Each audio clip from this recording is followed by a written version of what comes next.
안녕하세요 여러분, 물리실 고입니다. 오늘은 전자의 에너지 준위에 대해서 살펴보겠습니다. 수업에 쓴 자료는 아래에 링크를 해 놓았으니 필요한 것은 마음껏 자유롭게 쓰면 됩니다. 그리고 여기 보면 유튜브에 그 물리실 고를 검색하면은 그 해당 동영상이 나오니까 잘 보시면 도움이 되겠습니다. 자, 그러면은 한번 시작해 보겠습니다. 자, 오늘은 핵 주변에 전자가 가지는 어떤 에너지에 대해서 오늘 이야기를 하겠는데, 주제는 전자의 에너지 준입니다. 오늘 구체적인 목표는 핵 주변의 전자가 어떻게 이렇게 양성자나 원자 핵에 붙들려 있는가, 이런 것들을 설명할 수 있어야 되고, 그 다음에 핵 주변의 전자들이 갖는 어떤 불연속적인 에너지로 인해서 스펙트럼의 어떤 특징이 나타나는지를 설명할 수 있어야 되겠습니다. 자, 일단 오늘 우리 실험을 보기에 앞서서 프리즘을 통과한 다음에 빛의 진행이 어떻게 되는지 이 정도는 상식적으로 알아야 되겠습니다. 자, 기본적으로 프리즘에 빛이 들어오면은 경계면에 수직인 법선을 긋을 때 일부분은 반사가 되고 일부분은 구부러져 가는데, 특히 이 중에서 눈여겨볼 것은 진행 방향에 대해서 적게 굽는 색깔이 빨강이다.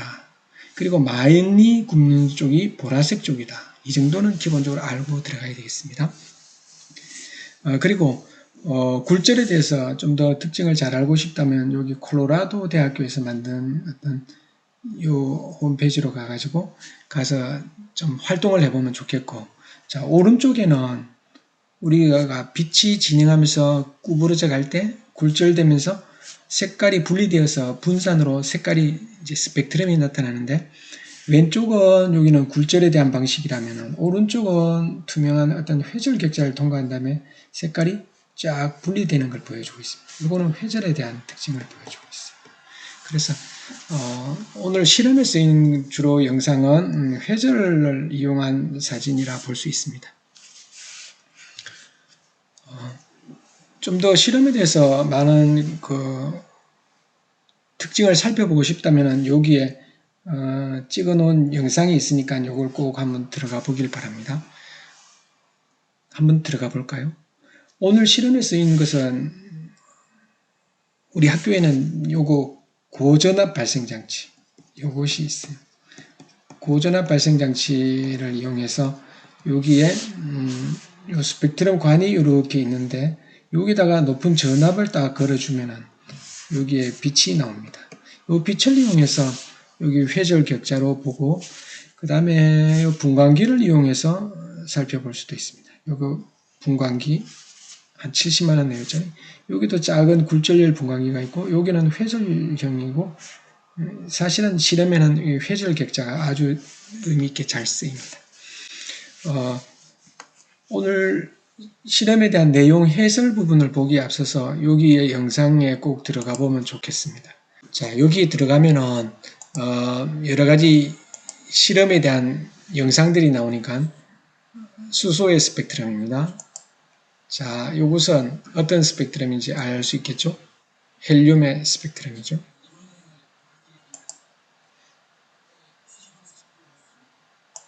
자, 각각의 영상들이 나오니까 참고해서 전등에서 나오는 스펙트럼, 그 다음에 각각 종류가 다른 원자에서 나오는 스펙트럼의 특징이 있으니까 꼭 들어가서 영상을 먼저 본 다음에 오늘 수업을 들어주길 바랍니다.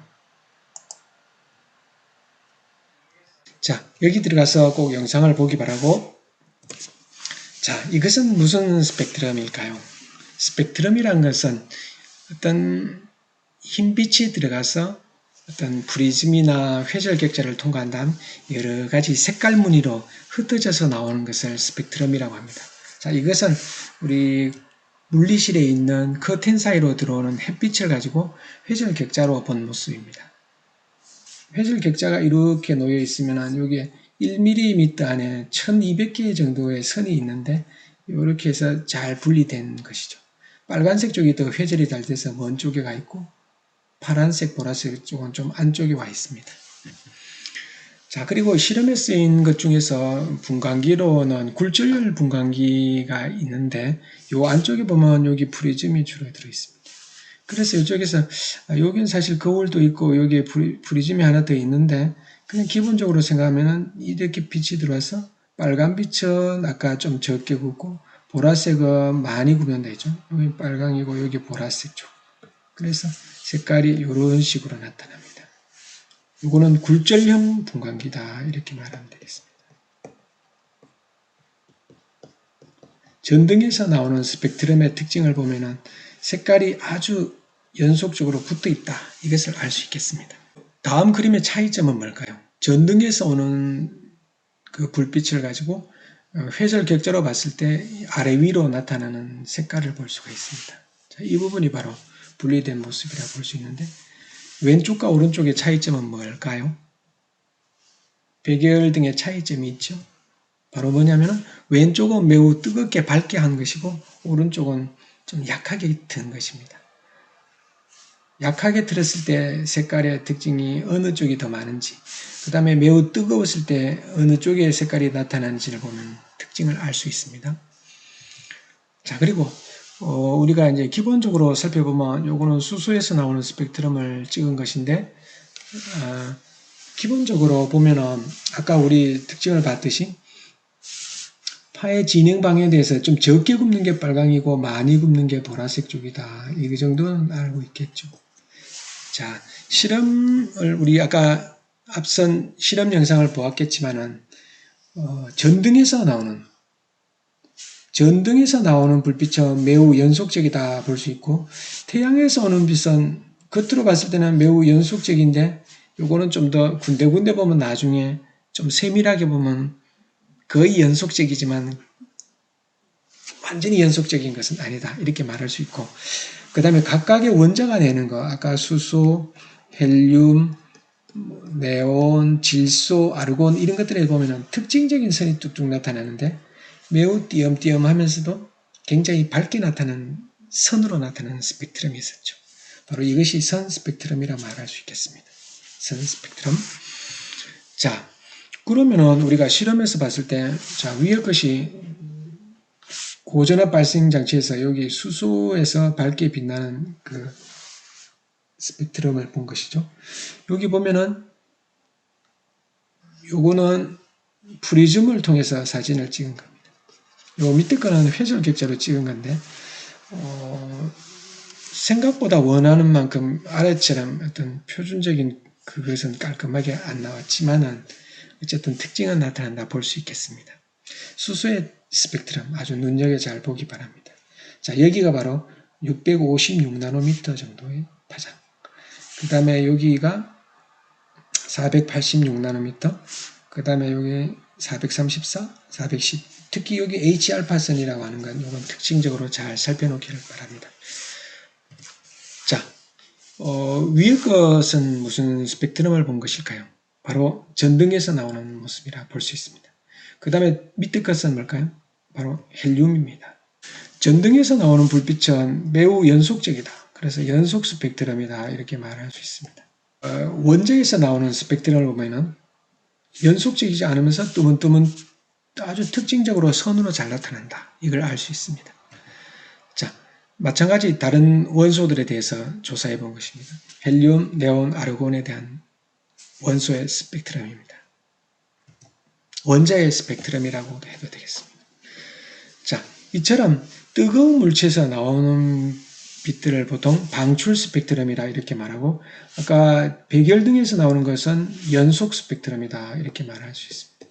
스펙트럼이란 것은 아까 색깔띠다 이렇게 생각하면 되고 그 다음에 수소에서 나오는 스펙트럼하고 네온에서 나오는 스펙트럼에 보면 특징이 있습니다. 선 모양으로 아주 밝게 나타난다. 이런 걸 우린 방출 스펙트럼이라고 선 스펙트럼이라 말할 수 있습니다. 백열등에서 나오는 것은 매우 연속적인 연속 스펙트럼이다. 자, 그러면은 이렇게 원자들의 종류에 따라서 특징적인 어떤 선 스펙트럼이 다르게 나타나는 것을 알 수 있는데, 자, 그러면은 우리 수소 원자를 그 중에서 제일 쉽게 생각할 수 있으니까 수소 원자에 대해서 한번 생각하기 전에 그와 비슷한 상황을 우리가 먼저 한번 다르게 생각해 보겠습니다. 예를 들어서 여러분들 어떤 줄에다가 어떤 물체를 매달아서 일정한 속력으로 원운동을 시킨다고 생각을 해봤을 때 다음 중에서 이 물체는 어느 쪽으로 힘을 받을까요? 아까 이 물체가 이렇게 운동을 하고 있었습니다. 자, 이럴 때 여기가 우리 1번 위치라 했을 때 이때 이 물체는 원운동을 할 때 일정한 빠르기로 운동을 하는데 다음 중에서 힘 받는 이 물체가 받는 힘의 방향은 어딜까요? 자, 원래는 이것을 많이 이야기하면 좋은데 자, 요거는 기역 방향이다. 자, 다음은 요거는 니은 방향으로 힘을 받는다. 다음은 디귿 방향이다. 리을 방향이다. 잘 모르겠다. 여러분의 생각은 어떻습니까? 영상을 멈추고 먼저 다음 질문에 대답을 한번 해보세요. 어떤 것을 골랐나요? 학생들을 골라보면 어떤 게 많았을까요? 니은이 좀 생각보다 많았습니다. 왜냐하면 이쪽으로 가니까. 어떤 학생은 뭐라 할까요?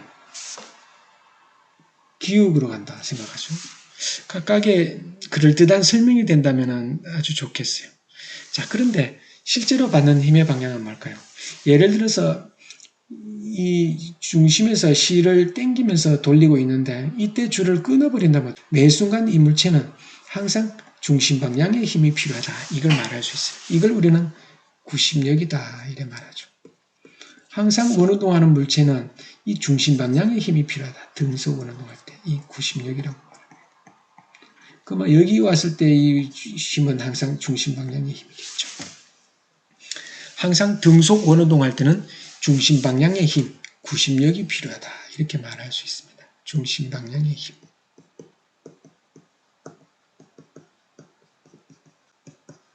자, 그러면은 핵 주변에 이제 우리 수소 원자를 우리 한번 생각해 보면 이게 양성자라고 말할 수 있고 이게 양성자죠. 플러스 전기를 띠고 있으니까 이건 전자라고 할 때 핵 주변의 전자가 예를 들어서 등속 원운동을 한다고 생각하면 이 전자들은 어느 쪽으로 힘을 받겠어요? 항상 중심 방향의 힘, 이 구심력이 필요하겠죠. 이때 바로 구심력의 역할을 해주는 힘이 바로 뭘까요?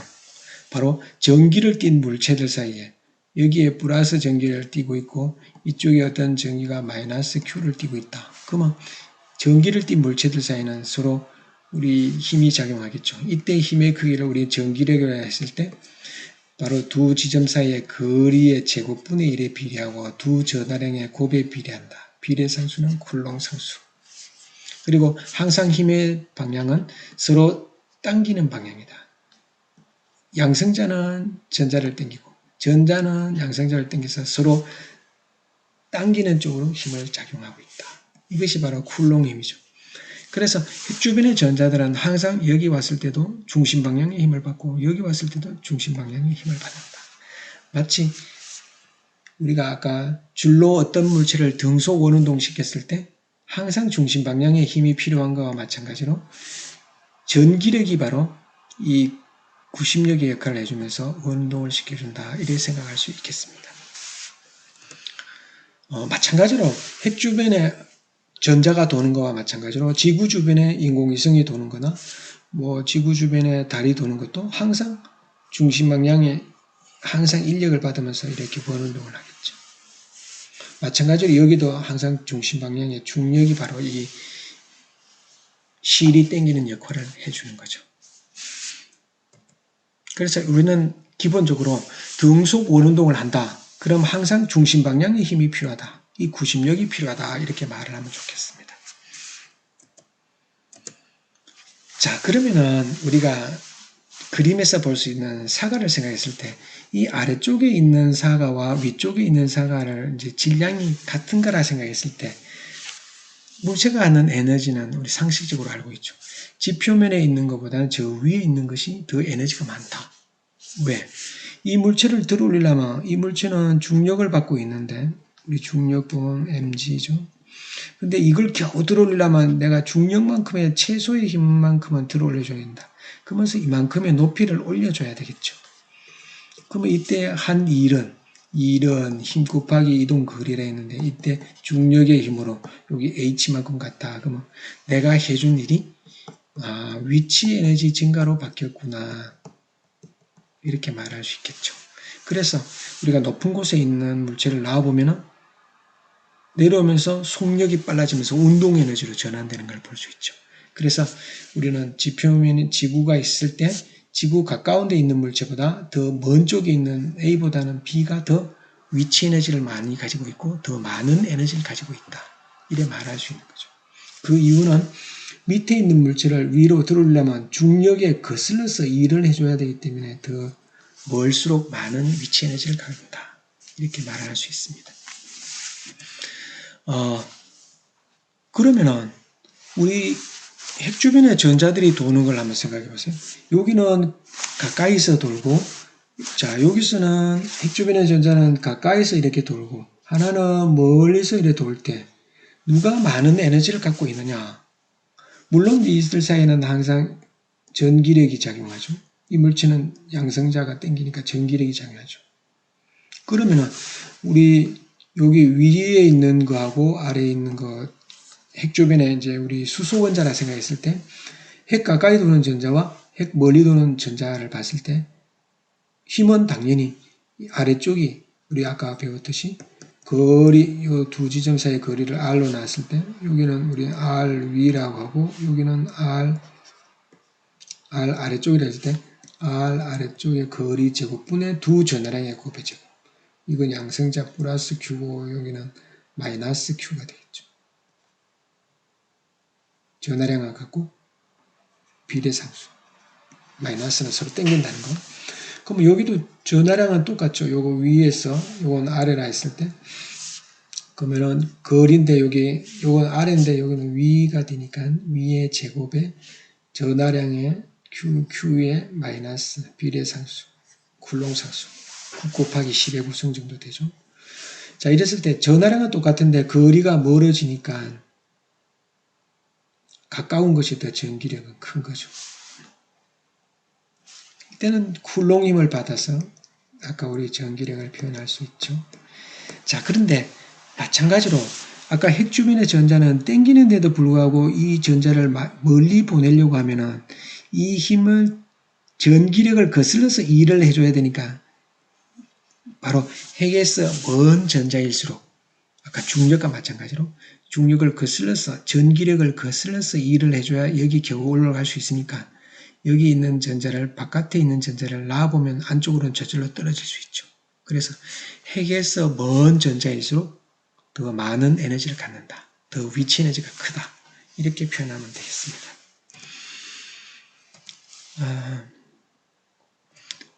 자, 그러면은 우리는 오늘 좀 더 뒤에 광자의 어떤 에너지를 이야기하기에 앞서서 전자기파의 영역에 대해서 잠깐만 살펴보겠습니다. 우리가 볼 수 있는 가시광선은 우리 여기 부분에 해당되죠. 그럼 우리 보통 빨주노 초파남보 이렇게 말을 하지 않습니까? 자, 이렇게 있고 이거보다 파장이 짧은 쪽은 보라색 바깥쪽은 자외선, 그 다음에 X선 감마선이 있고 그 다음에 가시광선 중에서 빨간거 밖에 있는 걸 적외라고 하죠. 빨간거 밖에. 그 다음에 우리 보통 휴대폰이나 전자레인지에서 나오는 진동수 정도는 우리 마이크로파 정도죠. 그 다음에 우리 방송국에서 나오는 파. 자, 이랬을 때 파장은 왼쪽으로 갈수록 어떻습니까?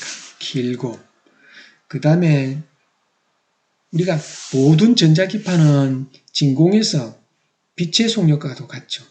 진공에서 빛의 속력인데 우리 예를 들어서 제 아기와 엄마 아빠가 손잡고 이제 같은 빠르기로 간다면 전부 다 속력은 여기 모든 전자기파는 똑같다 했죠.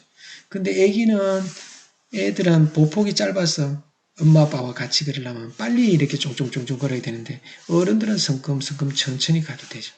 마치 이것은 진동수가 큰 것일수록 이쪽이 바로 매우 크죠. 진동수가 크면 클수록 파장이 짧은 쪽은 빨리 쫑쫑쫑쫑 거리고 진동수가 커야 갈 수 있는 거고 보폭이 큰 사람들은 어떻습니까? 보폭이 큰 사람들은 천천히 진동해도 되죠. 이렇게 마치 어린아이는 파장이 짧으니까 빨리 쫑쫑쫑쫑 걸어서 빨리 진동해서 가야 되고, 그 다음에 어른들은 천천히 걸으면서도 보폭이 기니까 같은 빠르기로 갈 수 있는 거죠. 자, 이렇게 해서 일단은 우리는 자, 파장이 짧을수록 진동수가 크다. 그리고 에너지가 많다. 이 정도는 우리가 알고 있어야 되겠습니다. 그래서 우리는 이때 사실은 우리 눈에 보이는 걸 보통 광자라고 하지만 이 모든 걸 뭉뚱그려서 광자의 에너지는 HF다. 바로 진동수에 비례한다. 이렇게 말할 수 있습니다. 광자 에너지는 진동수에 비례한다. 여기 사실은 플랑크 상수라는 걸 말할 수 있죠. 이 식이 아주 의미를 갖고 있고, 그 다음에 우리 파동의 속력에서 배웠듯이 이제 파동의 속력은 한 주기 동안에 한 파장 가는데 주기분이 이를 진동수라 배웠죠. 근데 우리 빛의 속력은 항상 모두 똑같다 했죠. 진공에서는. 전자기파는 모두 똑같으니까. 그래서 요거 우리 F 람다다. 이렇게 적으면은 F 대신에 우리는 람다분의 HC다. 이렇게 우리는 광자를 이렇게 표현할 수 있겠습니다. 자, 그러면은 핵 주변의 전자들이 어떤 식으로 존재하기에 어떤 특정한 선 스펙트럼이 나타나는가, 이것을 우리가 깔끔하게 이론적으로 정립을 해준 사람이 바로 닐스 보아입니다. 1913년에 이 닐스 보아님이 다음과 같은 어떤 가정을 하면서 이렇게 설명을 했습니다. 자, 기본적으로 자, 여기 보면은 여기에 빨간색이 양성자고 주변에 1번 궤도, 2번 궤도, 3번 궤도, 4번 궤도, 5번 궤도 주 양자수에 대해서 표현을 해놨습니다. 자,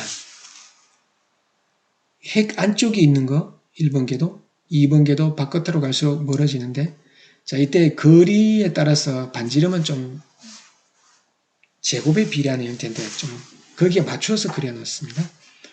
자, 이러고 여기서 보면 핵 주변에 띄엄띄엄한 궤도를 돌고 있고 이때 특정한 값만 가질 수 있다. 그리고 이때 핵 주변의 전자들이 예를 들어 2번에 돌고 있었다면은 이렇게 돌고 있었다면은 요렇게 특정한 궤도의 안정 상태에 돌고 있을 때는 에너지를 방출하지 않고 안정적으로 돌 수 있다. 이렇게 정상 궤도를 돌 수 있다. 이게 바로 첫 번째 가설이라 말할 수 있고, 두 번째는 이때 그러면 어떻게 해서 에너지가 들어오고 나가느냐. 자, 이것들을 설명한 것이 진동수 에너지 가설인데, 예를 들어서 3번에 있던 전자가 2번으로 떨어진다 그러면 아까 우리 앞에서 봤듯이 핵에서 먼 전자일수록 에너지가 많다 했죠. 그래서 n이 3번에서 n이 2번으로 가려면 갖고 있던 에너지를 내놓으면서 2번으로 떨어지면 되겠죠.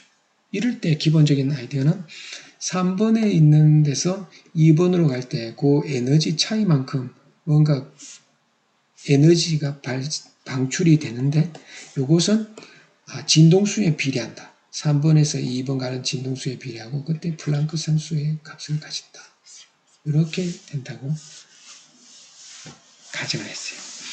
그래서 바깥쪽에는 에너지가 많으니까 안쪽 궤도로 전자가 떨어지면서 갖고 있던 에너지를 방출하고, 그 다음에 안에 있던 전자들이 에너지를 얻으면, 예를 들어 3번에 있던 전자가 에너지를 얻으면 4번이나 5번으로 올라갈 수 있겠죠. 이럴 때는 더 많은 에너지를 얻으면 된다.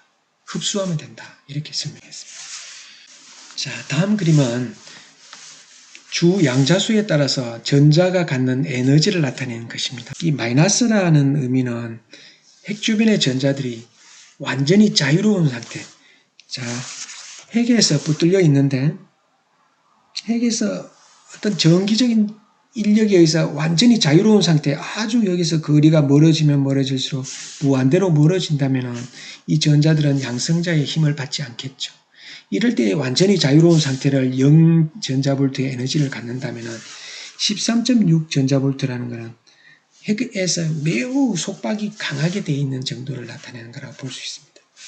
그럼 예를 들어서 1 전자볼트가 얼마 정도 되느냐 느낌을 한번 가져보겠습니다. 여기가 플러스 전기가 있다고 생각을 해보세요.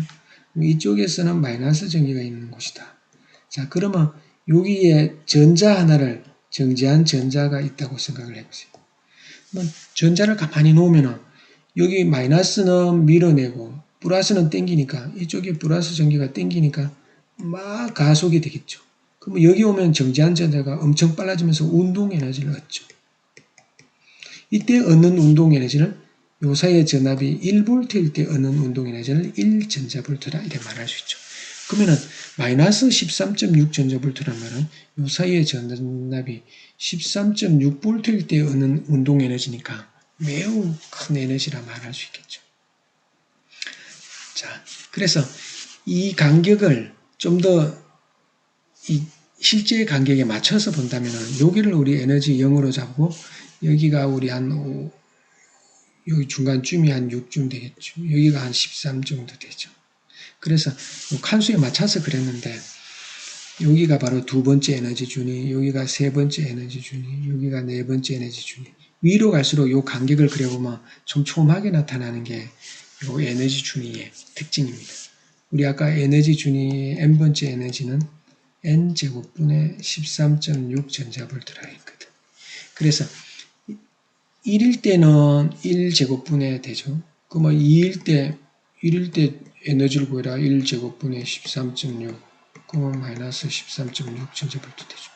그러면 2일 때 에너지는 얼마냐? 그럼 주양자수 2의 제곱분의 13.6 이렇게 계산하면 얼마가 되겠어요? 3.4쯤 되죠. 그러면 3일 때는 얼마냐?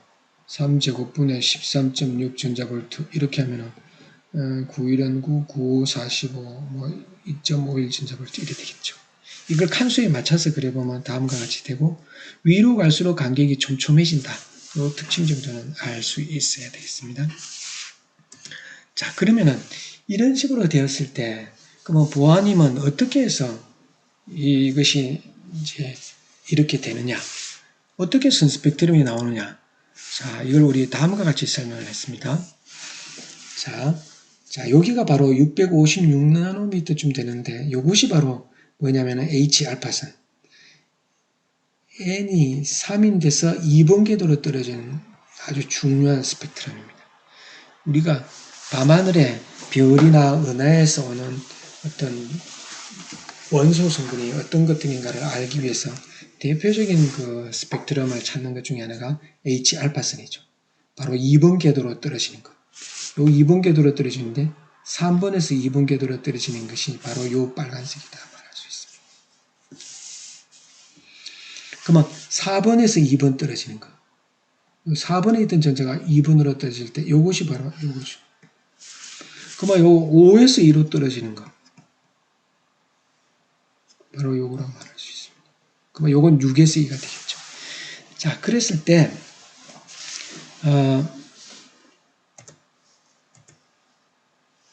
자, 본다면 바로 3번에서 2번 갈 때 아까 요게 n이 3인 돼서 2번 궤도로 떨어진다 했죠. 자, 그러면은 이때 에너지는 우리 아까 어떻게 된다고 했죠? 두 번째 가설, 진동수에 대한 가설이 있었죠. 바로 예를 들어서 3번에서 2번으로 갈 때 요 에너지 차이를 한번 구해보죠. 3번에서 2번 가는 거. 그러면 요거 E3에서 E2가 되죠. 이것이 바로 HF3에서 2번으로 가는 거죠. 자, 근데 3번의 에너지가 얼마로 나와 있죠? 이게 마이너스 1.51 전자볼트 빼기 두 번째 에너지가 마이너스 3.40 전자볼트죠. 그러면 2를 빌려주면 49.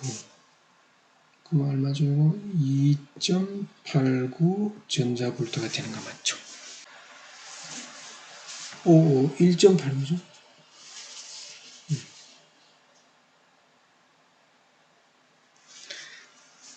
자, 이러면은 사실은 여기서 파전까지도 구할 수 있지만은 그렇게까지는 하지 않겠어요. 요 빛의 속력은 보통 1초에 한 30만 킬로미터 정도 가죠. 그 다음에 진동수 곱하기 파장.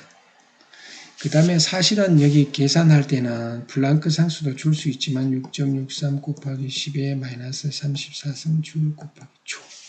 그 다음에 1전자볼트는 1.602 곱하기 10의 마이너스 19승 줄. 이런 단위를 써서 맞춰보면은 파장이 요거라는 걸 구할 수도 있지만은 일단은 중요한 것은 우리 3번에서 2번 갈 때 요 에너지 차이만큼의 여기 빛에너지 광자가 나온다 이렇게 말할 수 있습니다. 요 빛깔이 바로 빨간색의 빛깔이라 말할 수 있죠. 자, 그러면은 요것이 바로 아까 3번에서 2번으로 가는 그 발머계열, 발머계열이라고 하면 2번 궤도로 떨어지는 모든 스펙트럼을 말하는데 그 중에서 2번 궤도로 떨어질 때 3에서 2로 떨어지는 것이 제일 에너지 차이가 작겠죠. 그래서 파장이 긴 빨간색 쪽이고 그 다음에 4번에서 2번 떨어지는 게 있겠죠. 그러면 요 에너지 차이만큼 이때는 바로 마이너스 0.85 빼기 마이너스 3.40 이렇게 계산하기 0.85 요거 2.5 전자볼트. 자, 이랬을 때 아까는 요것이 에너지가 1.89였는데 요거는 2.5죠. 그래서 요게 바로 요 에너지라고 말할 수 있고 광자가 그 다음에 3에서 2 요거는 N4에서 2번으로 떨어지는 거죠. 그럼 요거는 N5에서 2번 떨어지는 거죠. 그럼 요것이 되겠죠. 그 다음에 6에서 2 떨어지는 거 바로 요거. 요거는 5에서 2. 요거는 4에서 3. 요거는 3에서 2. 자, 이랬을 때 여기서 눈여겨볼 점은 스펙트럼을 잘 살펴볼 때 여기는 간격이 빨간색 쪽과는 간격이 넓고 여기는 좁죠. 이거는 아까 3에서 2번 떨어지는 거와 4에서 2 떨어질 때 요 에너지 차이가 크고 4에서 2와 5에서는 에너지 작고 5에서 2와 6에서 2는 에너지가 더 작죠. 여기는 촘촘하고 여기는 간격이 크죠. 그래서 색깔이 우리 칼라를 흑백으로 인쇄하더라도 이 간격이 넓은데 이 먼 쪽이 바로 이게 빨강이라는 걸 알아야 돼요. 빨강. 이게 아주 중요한 스펙트럼이죠. 그리고 촘촘한 점이 진동수가 크다. 파장이 짧고 이게 파장이 길다. 빨간색 쪽이 파장이 길죠.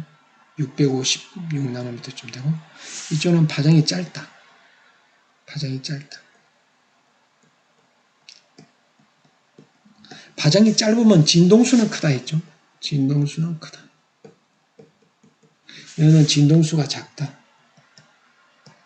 작다. 이렇게 말할 수 있겠습니다. 그래서 우리는 이런 식으로 해서 에너지를 구할 수 있다.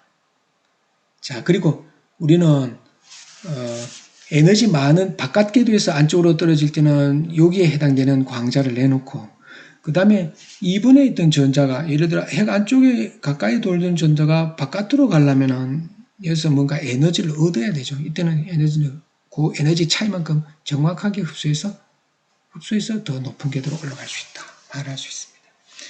근데 예를 들어서 2번에서 4번 갈 때 요 에너지 차이보다도 더 크게 되면 어떻게 될까요? 요 위로 올라갈 수 있을까요? 절대 없다는 겁니다. 정확한 에너지가 맞아줘야 그 에너지로 올라갈 수 있지 조금이라도 크다든가 작으면 절대 갈 수가 없습니다. 이것이 아주 큰 특징입니다. 자, 그러면은 우리 1번 궤도로 떨어지는 것을 우리는 보통 라이만 계열이다 이렇게 말합니다. 발견자 이름을 따서 원래는 우리가 가시광선 영역이 2번 궤도로 떨어지는 겁니다. 그래서 이게 바로 발머 계열이다 이렇게 말할 수 있죠. 스위스의 고등학교 물리 선생님들이 이걸 발견했어요. 근데 우리 보면은 3번에서 2번 떨어질 때 에너지하고 2번에서 1번 떨어질 때 에너지 차이가 엄청 차이 나죠. 바로 라이만 계열은 우리 눈에 광자의 에너지가 매우 커서 자외선 영역이어서 우리가 눈으로 보기는 어렵고 특별한 장치를 써야 이제 자외선이라는 걸 알 수 있겠죠.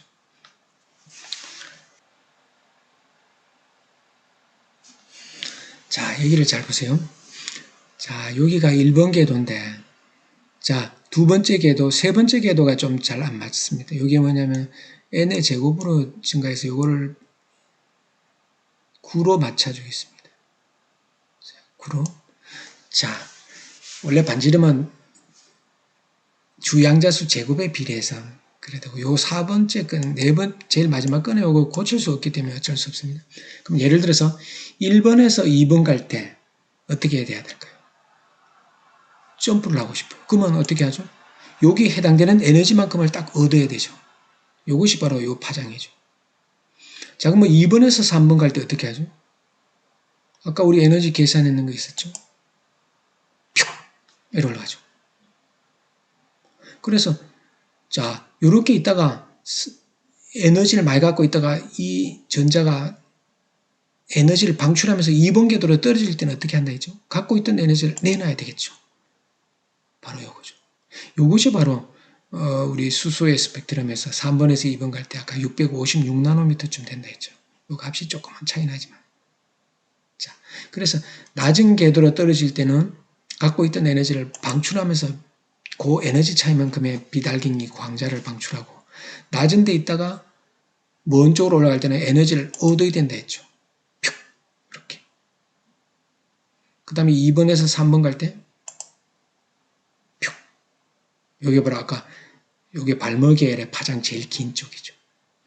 자, 이런 식으로 해서 핵에서 멀수록 그 전자들은 바깥에서 광자 에너지를 얻어서 바깥으로 흡수하면서 나갈 수 있고, 핵에서 먼 전자는 많은 에너지를 갖고 있다가 광자를 방출하면서 낮은 궤도로 떨어지면서 이렇게 안쪽 궤도로 떨어질 수가 있겠죠.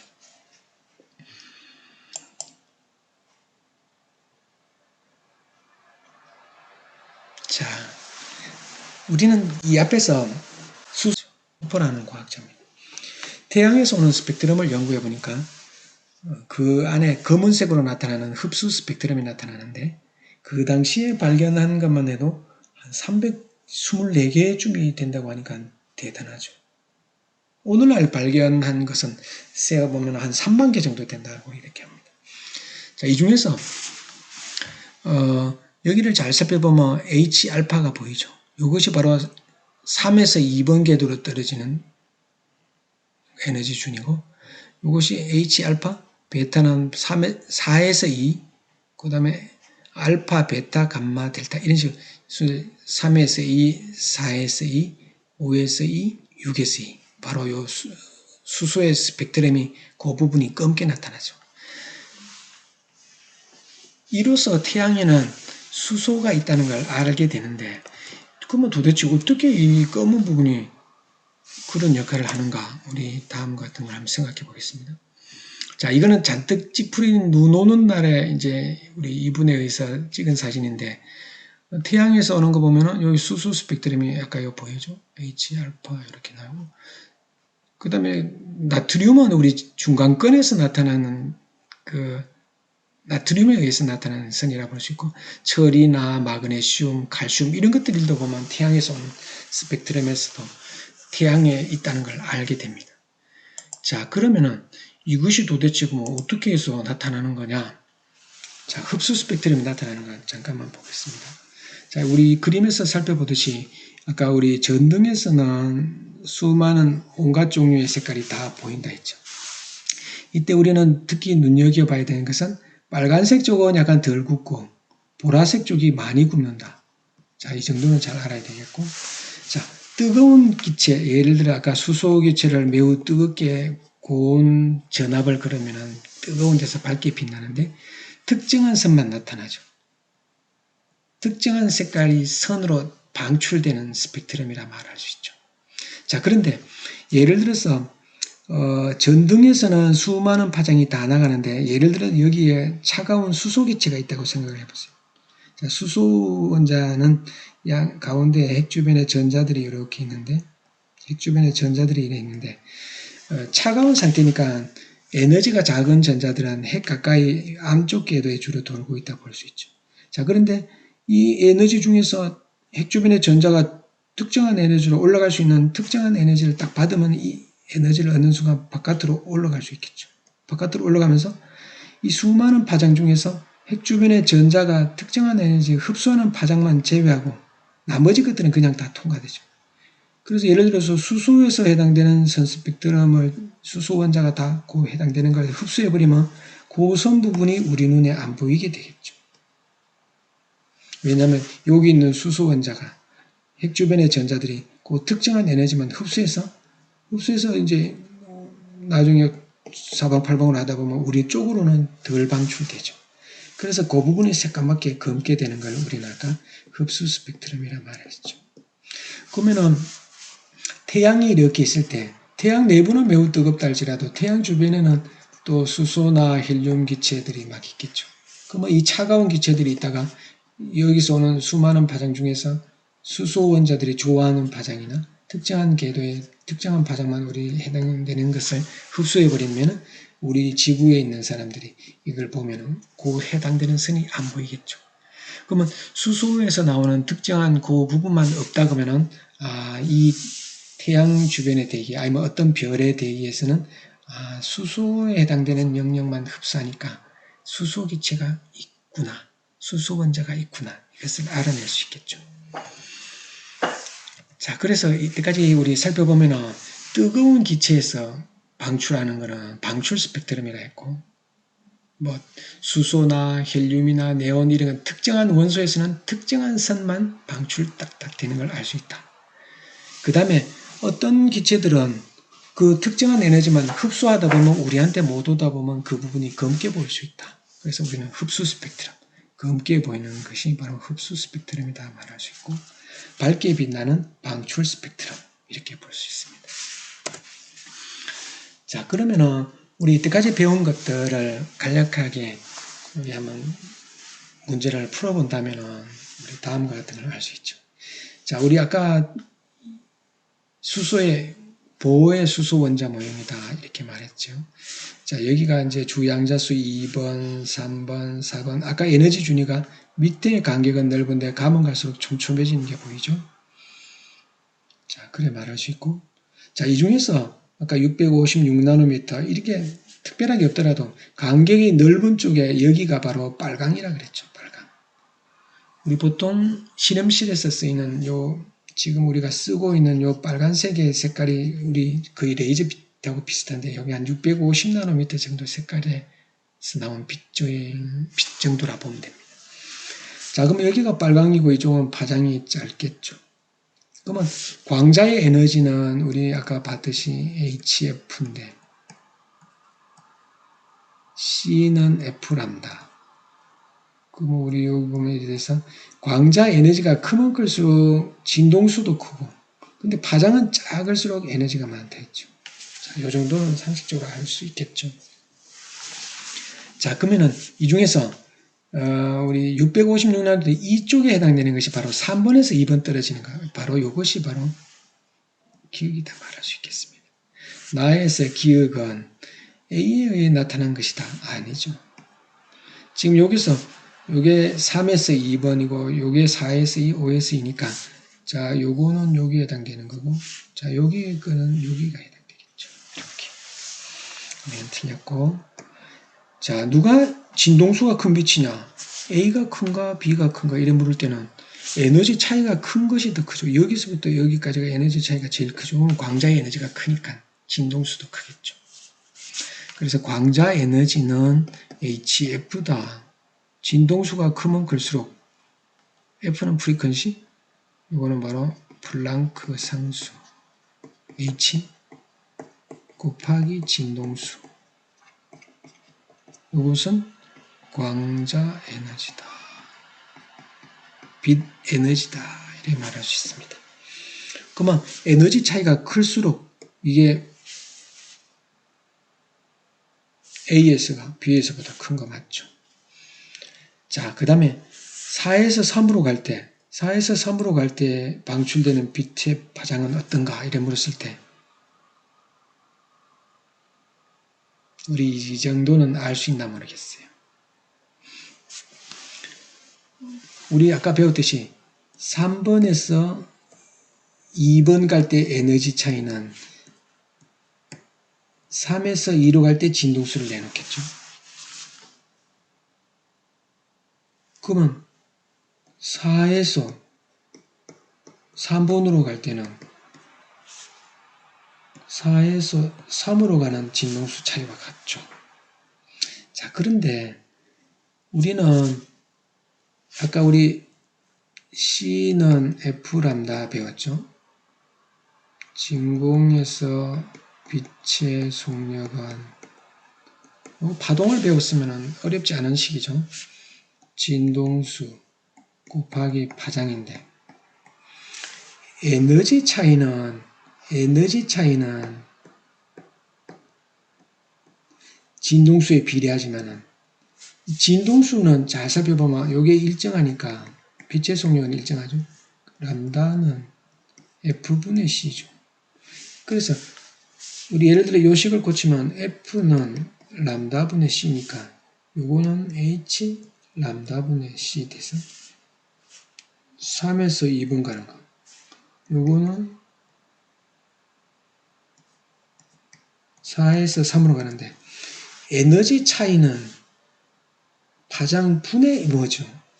그 파장분해하고 진동수는 예를 들어서 여기서 요거 우리 FA라고 요걸 FB라고 요걸 FC라 했을 때 예를 들어 요걸 우리 F4에 3이라 했을 때 이거의 진동수, 이거의 에너지 차이는 요거 더하기 요거라 말할 수 있죠.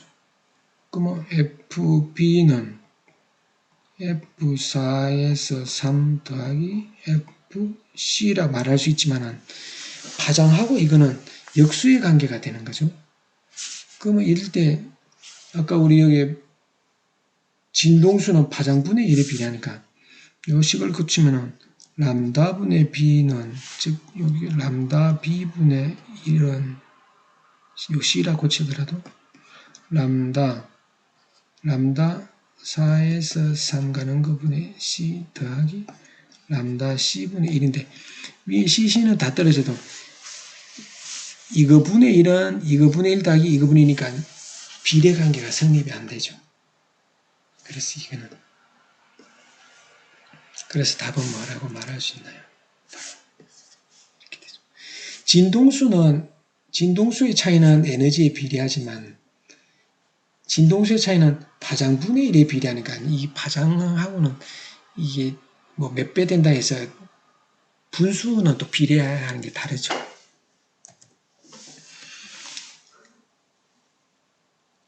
자, 이것도 보면은 어떻습니까? 파장은 누가 더 긴가? 진동수는 누가 클까? A가 클까? C가 클까? A가 클까? C가 클까? 요거 에너지 차이가 누가 큰지 알죠? 당연히 A 진동수, C 진동수일 때 누가 더 크죠? 되죠. 근데 파장은 거꾸로 돼 있죠. 그럼 여기서는 어떻습니까? 이 에너지 차이가 얼마인가 보면 되죠. 이건 FB죠. 그러면은 요때 나오는 에너지 차이 2, 3에서 2, 2로 갈 때는 HF3에서 2로 가는 거. 요게 바로 B가 되겠죠. 그럼 요 값은 얼마가 되죠? 마이너스 1.51 빼기 마이너스 3.4. 요거 계산하면 얼마죠? 1.89 있나요?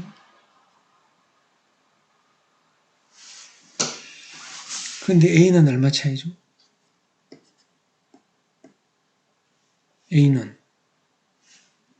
A가 6에서 3으로 가는 거죠. 6에서 3으로 갈 때 마이너스 0.38 빼기 마이너스 1.51 이거 계산하면 얼마죠?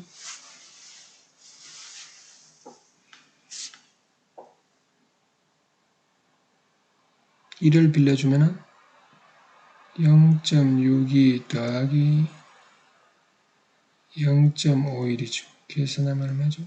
1.13 전자볼트. 누가 더 에너지가 큰지 알 수 있죠.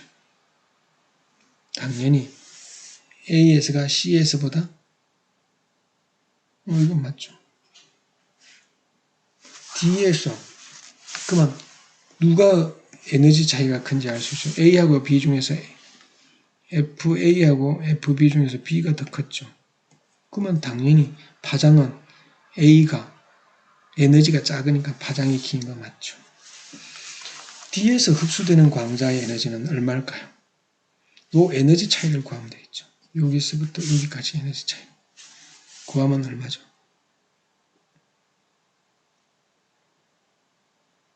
마이너스 0.85 빼기 마이너스 3.40 계산하면 얼마죠? 요 1을 빌려주면은 0.15 더하기 2.40이 되니까 2.5 전자볼트 되는 거 맞죠? 그래서 답은 이것이 되겠죠. 일단은 보면은 얼마의 에너지가 필요한가는 요 차이만큼 구하면 되는 거고, 높은 데서 낮은 데로 떨어지면 방출하는 거고, 낮은 데서 높은 데로 갈 때는 흡수하는 거다. 이렇게 말하면 되겠죠.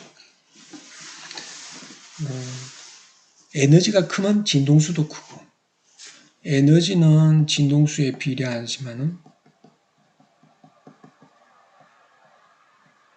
파장은 작을수록 에너지가 많다. 그걸 주의를 하면 되겠습니다. 자, 이 문제도 꼭 한번 풀어보길 바랍니다. 우리가 이 원자의 스펙트럼에 대해서 우리가 앞부분에 보면은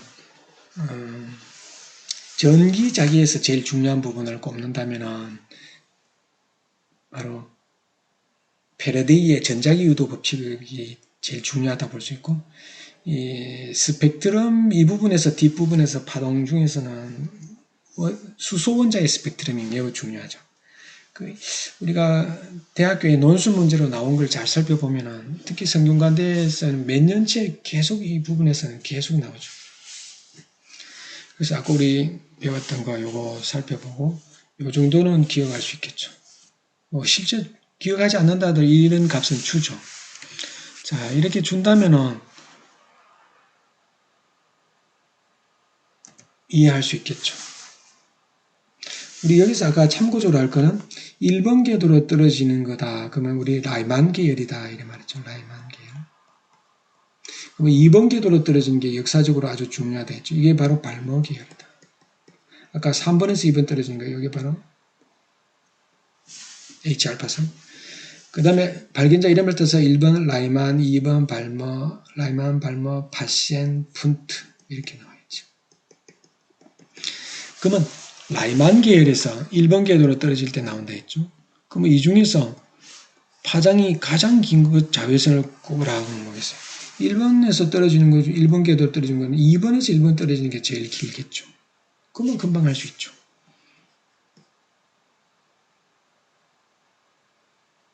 n이 2번에서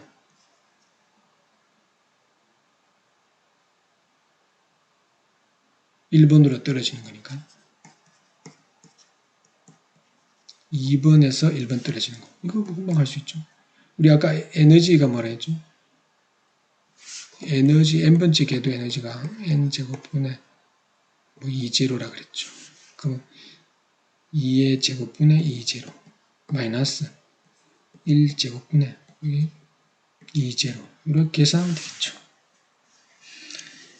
그러면 이제 발목계열 중에서 가장 높은 진동수다. 가장 높은 진동수는 여기 n이 무한대일 때죠.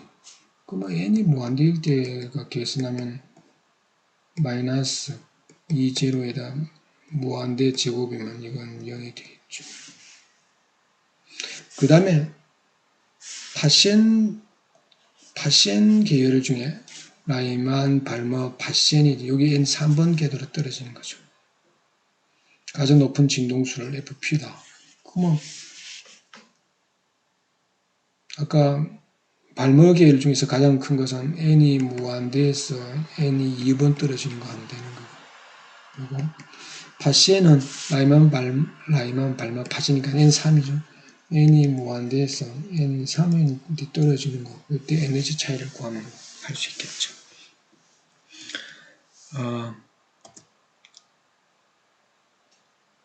우리 오늘 그 궤도를 보면서 에너지 준위도를 살펴봤지만은 이 에너지 준위도의 이 간격을 잘 눈여겨보기 바랍니다. 밑에 간격은 크고 위로 갈수록 좁아진다. 그 특징을 잘 살펴보길 바랍니다.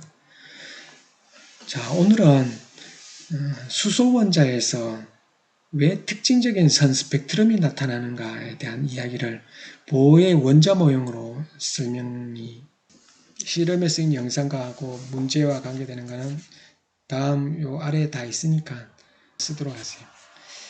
조금이라도 도움이 된다면 구독, 좋아요. 오늘도 수고가 많았습니다.